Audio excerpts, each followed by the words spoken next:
All right, so since there's no UFC fights this week, there's been kind of a lack of news and or content to like talk about. So I've been scouring the MMA YouTube space trying to find something to talk about, and I stumbled across this interview that was uploaded 3 days ago with Dricus Du Plessis and the guys at Submission Radio.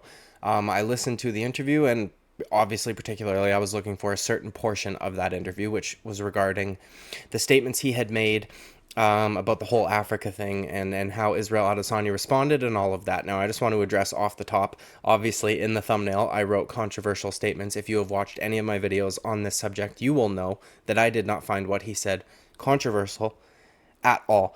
And that's what we're going to talk about. So, the first time this got brought up in an interview was with Ariel Helwani, and in my opinion, Ariel Helwani was an absolute weasel in that interview and basically trapped Dricus Du Plessis. I don't even know if Dricus Du Plessis was ready for the questions that came. I don't know that he knew it was going to get brought up, and I feel as though Ariel Helwani was extremely combative and was trying to trap him in, a few gotcha questions and things like this, which I did not appreciate. I thought it was unfair to Dricus, and watching this interview with the guys at Submission Radio, you can really see the difference in the professionalism between a guy like Ariel Helwani and guys like this. And I understand that Ariel Helwani is a huge show, and he's got a massive following, and obviously everything looks really professional and things like this. But I think some of his journalistic ethics are a little shaky. Whereas these guys, again, I want to give them a shout out. Not that my small channel is going to signal boost in any which way, shape, or form for a channel that has 224,000 subscribers, but I want to give credit where it's due, and I really appreciate the way that these guys gave Dricus Du Plessis not only an opportunity to explain himself, but a pretty large platform to do so. The only problem is some of their videos, man, like with their interviews with Colby Covington, their interviews with Eugene Behrman, their interviews with Robert Whitaker, they're in like the hundreds of thousands of views, whereas this one with Dricus Du Plessis is at about 51,000, which means the vast majority of MMA fans have not seen his explanation. They have not seen, well, anyways, I want to watch a portion of this interview with you guys. I want to give my reaction to it, and I want to talk about it, and then we'll conclude at the end.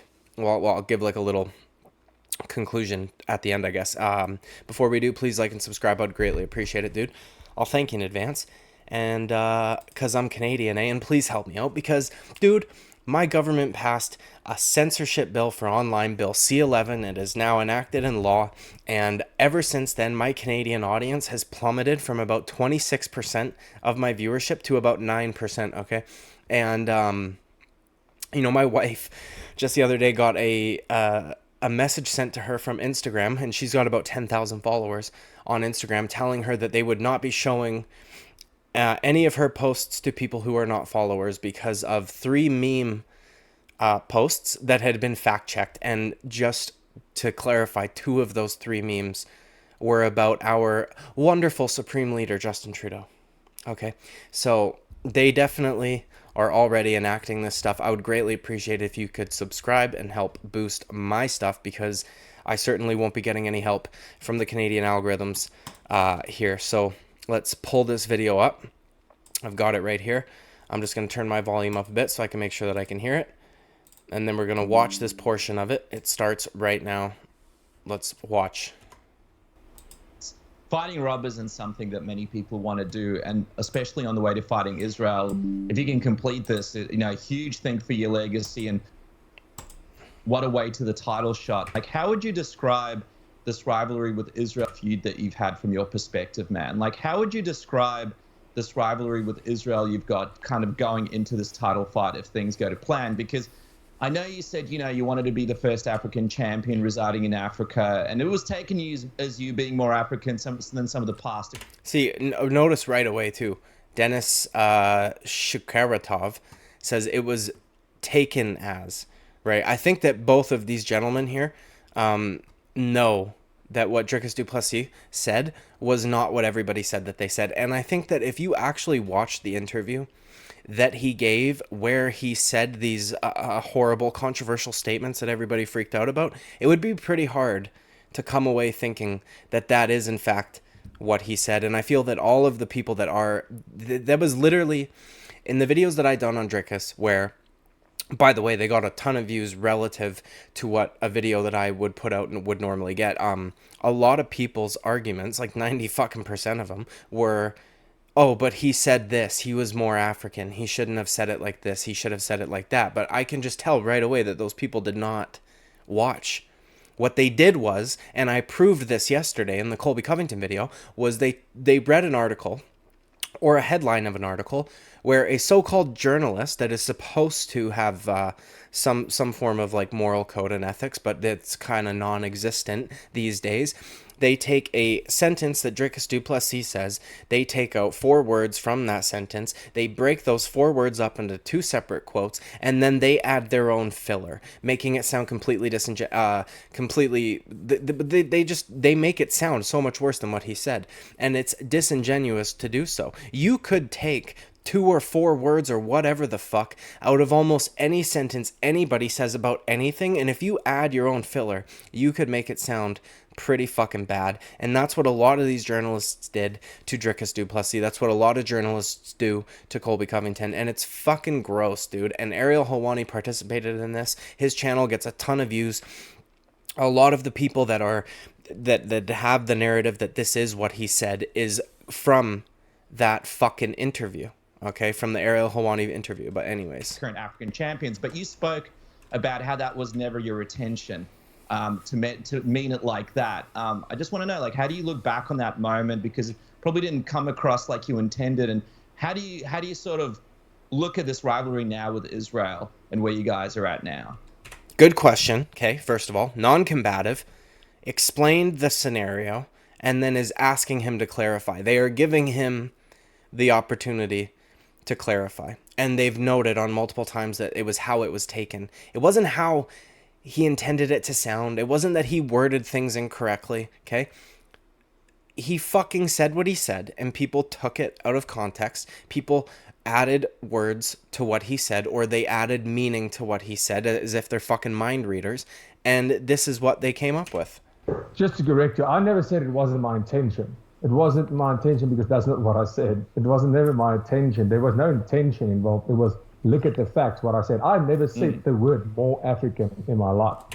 I have never said the words more African in my life, yet if you were to read the comments section of people getting upset over these statements, that is all you would fucking see. He said he was more African than Israel Adesanya and Kamaru Usman. What about Francis Ngannou? He said he was more African than them. He said they weren't real Africans. He never said any of this shit, and he's gonna fucking clarify. I didn't say the word more African.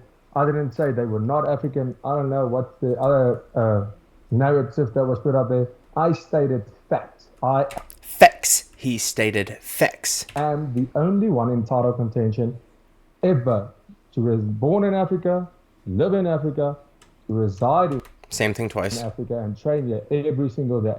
That was my statement. And some people said, oh, I'm backpedaling. I never backpedal. I'm sticking with that because that is the fact. No backpedaling. I never said the word I am more African. I never said the word that they are not African or fake African. I never said that in my life. I simply stated the fact. So yeah, I don't care how it came across. I care about what the fact is and what I said, and that's what I said. You know, our rivalry, and it seemed to have struck a nerve with Israel Adesanya, because you know it seems like he likes to be whatever fits him best. You know. This is the best part. This is my favorite part of this whole video. Either Dricus Du Plessis watches MMA YouTubers and then he realized that this shit happened, because in my video originally, and I think a few other people might have done videos regarding the same sort of stuff, I talked about how Israel Adesanya is on camera claiming that he's Chinese. He's on camera claiming that he's New Zealand. He's New Zealand or Kiwi, whatever the fuck. He's on camera claiming that he's fucking Nigerian. Like, he's got all, and nobody bats an eye when he claims these different nationalities. You know what I mean? No one says, no, you're not a real Kiwi, you were born in Nigeria. No one's like, it's fucking retarded. This is my favorite bit, because either Dricus Du Plessis is an internet sleuth and found all the same clips that some of the MMA YouTubers that did videos on this did, or he watches these fucking videos. Maybe not mine necessarily, but maybe somebody like the MMA Gurus or something. In terms of nationality, he's referred to himself as a Kiwi, he's referred to himself as a Chinese, he's referred to himself as a Nigerian. So At the end of the day, he's born in Africa. He is African, but he does not reside here, and that is the fact. That is what makes me and him different. We are both born in Africa. At the end of the day, my success is coming out of Africa. My success is coming from Africa. I live here. I wake up. I train. I fly from Africa to Las Vegas to go fight, and I come back, and that is the fact. Is that clear enough for everybody now, right? That's pretty fucking clear.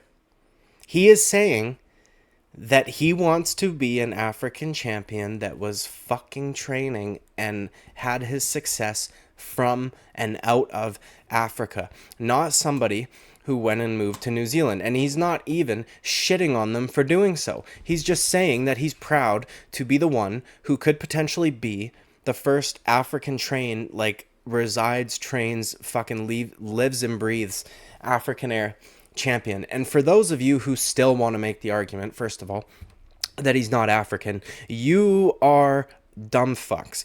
Israel Adesanya himself already conceded that he is in fact African, and then he said, but you shouldn't be telling other people what they are and what they aren't. But he never did do that. He never did that. Not once. He said that those belts went to the US, which they did. Okay, they went to Florida and they went to Colorado and to New Zealand, and they did, because they went to fucking Auckland, whereas he trains out of City Kickboxing, okay? So, nothing he has said is controversial. These interviewers gave him the floor, let him clear the air, and he was able to do a very good job, because he probably was aware that this was going to get brought up now, because it was made such a big deal of. Whereas in the first interview with Ariel Helwani, he probably thought he was going on there to talk about his fight that he had just had. And then all of a sudden, Ariel Helwani starts fucking going at him with this and has a bunch of gotcha questions prepared. But regardless, for those of you who still try to say that he's not African because he's white, Israel Adesanya conceded that he's African, so you will be arguing against all your favorite fighter, okay, or Israel Adesanya. And second of all, you guys are fucking ignorant as shit, and it's hilarious that you would accuse other people of being racist. You don't even realize that you are just as dumb as the people who are claiming that Cleopatra had to have been black because Egypt is in Africa. You realize that there are more than just black people that live in Africa, yeah? Are you fucking stupid or what? I had a guy in the comment section yesterday arguing with the Colby Covington shit, saying that because what he had said about Brazilians, that was racist. And I said, Brazil's a nation.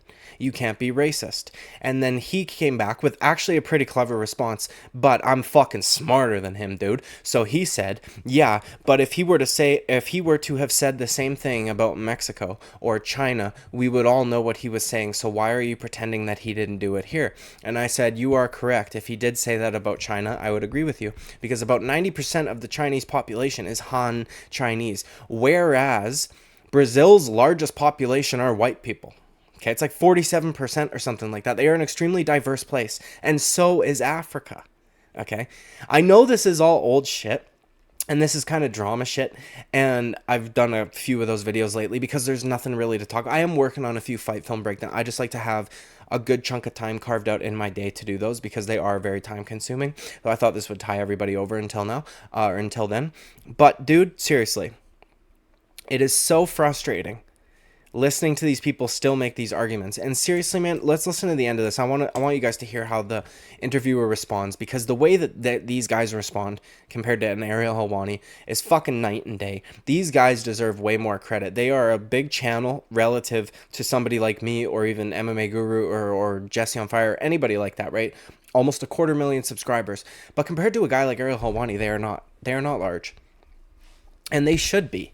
These guys are fucking phenomenal, dude. They're willing to have on guys like Colby Covington. They're willing to have guys on, like, controversial guys. They are not combative. And look, I'm not saying that you can't be combative as an interviewer, because I think that there are absolutely times where it is necessary. But when you have a guy coming on and the like pretext is that you're coming on to talk about your fucking performance that you just put on Saturday night, and then he comes on and you start engaging in an extremely combative style of interview with him regarding statements that he had said after the fact that he probably wasn't even thinking of, because to anybody with a fucking brain who listened to the words that he said with their actual fucking ears and then processed them in their brain, they would know that he didn't say anything wrong. Okay, now let's just finish listening to. I want you guys to hear how the interviewer responds to this. So, the rivalry build up on this whole thing is actually ridiculous. I couldn't believe when I saw like this whole thing blew up. I thought, what? This is ridiculous. See, he probably had no fucking idea Helwani would bring this up. He's like, what? This shit blew up? Really? I just said I wanted to, like, Leon Edwards said the same thing. We've been over this. I know this is all old shit, but people still will make the argument that Leon Edwards said it differently. He didn't. There is a literal podcast episode with Anthony Smith and Michael Bisping on the Believe You Me where they are talking about how they were upset about what Leon Edwards said. For me speaking fact. But, Facts. at the end of the day, it only helped me to see him absolutely go crazy and blow his top because of something. I honestly felt like he didn't watch the video, to be honest. But, I don't care. He probably didn't. He probably didn't watch the video. Israel Adesanya probably did not watch the video. He probably read an article, read a headline, or saw that he had said some shit and fucking took it at face value and was responding to that. Like, if he's angry, I don't give a shit if he's angry. I really don't care if he's angry. And, because they said more African, they love that narrative, and that words were never spoke. But, Never. At the end of the day, we'll face that when I get there. I'll face that whole situation once I've taken care of the fight with Robert Whittaker. Like I said, I have no intention of even thinking about a fight after Robert Whittaker. I'm thinking about one fight, and that's the Whittaker fight. Probably smart, eh? Whittaker's fucking incredible. I know a lot of people think that Dricus is gonna fucking KO him, but I don't. All right, we won't go on about Israel too much because, like you said, Robert Whittaker is the focus. I am curious though.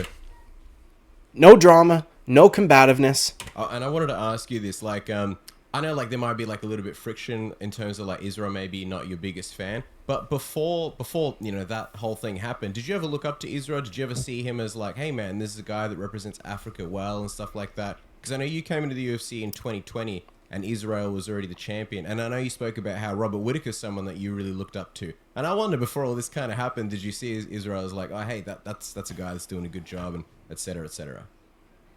Yeah, in terms of personality, myself and Israel, we are not the same, and that's fine. That's how life is. We are not the same. Anyways, he goes on to talk about how he respects somebody, wouldn't be friends with him, and that a guy that acts more like Robert Whittaker would probably be somebody that he would hang out with. And I tend to agree, dude. Izzy's personality is annoying to me. And, but yeah, man. It's funny that, like, this always goes this way. When an article says something that is, like, borderline defamatory, right? We've seen this with the bike Karen incident, right? Okay, so all these news outlets, again, I have to put air quotes in front of all of these things because journalism means fucking nothing nowadays. They'll make a defamatory statement or borderline defamatory, right? And it will blow up. It'll blow up. And everybody will see it, millions of people. I would imagine that Ariel Helwani interview with him has a fuck ton of views. The retraction, however, and this wasn't even a retraction in this case, Ariel Helwani didn't do anything to correct the record on his side. The guys at Submission Radio, fucking power to them, dude. Amazing interviewers. I really enjoy these guys' content. It's almost like they made the retraction for them. They allowed Dricus a platform. They allowed him to speak. They were non-combative. They heard what he said. And I think that they know that what he is saying is reasonable and correct because he never spoke the words more African. He never said they weren't African. Izzy was trying to say that he called him a fake ninja by what he said, right? Like, not that he said those words, but that the meaning behind them was what that was. That is bullshit. There was only one person that brought race into this, and it was Israel Adesanya, okay? And again, for those of you who are saying that Dricus Du Plessis can't be African because he's white, you are the same people who are saying Cleopatra had to have been black because Egypt is in Africa. You don't know your geography. You don't know your history. You're ignorant and you're racist. Point blank, period. And I am so glad that these guys gave Dricus Du Plessis an opportunity to clear the air. It is very unfortunate, though, that, as I was saying, the retraction is never as large as the initial statement. I had a teacher in my high school get accused of something from a girl who did not have the best reputation, even among her peers, okay? And there was never any evidence. It was her word against his. He lost his job. His wife divorced him because of this, because they had 2 daughters together. Only a few years later did it come out that she had made false allegations. He had his entire career, family, his whole life uprooted and fucking ruined, okay? And I know this is not a one-to-one comparison because this is somebody accusing somebody of a crime, but in this day and age, the accusation of racism holds a ton of weight, and it can actually affect you in your outside, in your day-to-day life, right? Like there are certain sponsors that won't fuck with you if the narrative's out there that you're racist. It can affect you. And now he's got these conditions on him just because there was an accusation filed, and now all of a sudden he's got a warrant out for his arrest because he was found near a school. Like, the retraction should be as large as the fucking original statement if that original statement turns out to be false. And it's really frustrating. And I know I've been doing some drama content lately, and I apologize for that. Like I said, I'm going to do some fight film stuff. They just take a long time. I thought this would tie everybody over. Anyways, dude, that's the end of this video. I would greatly appreciate it if you could like and subscribe. Again, they messing with the algorithm in Canada here, so help me out, eh? And I'll thank you in advance because I'm Canadian. So thank you very much, eh? Greatly appreciate it. See you at the next video. Bye-bye.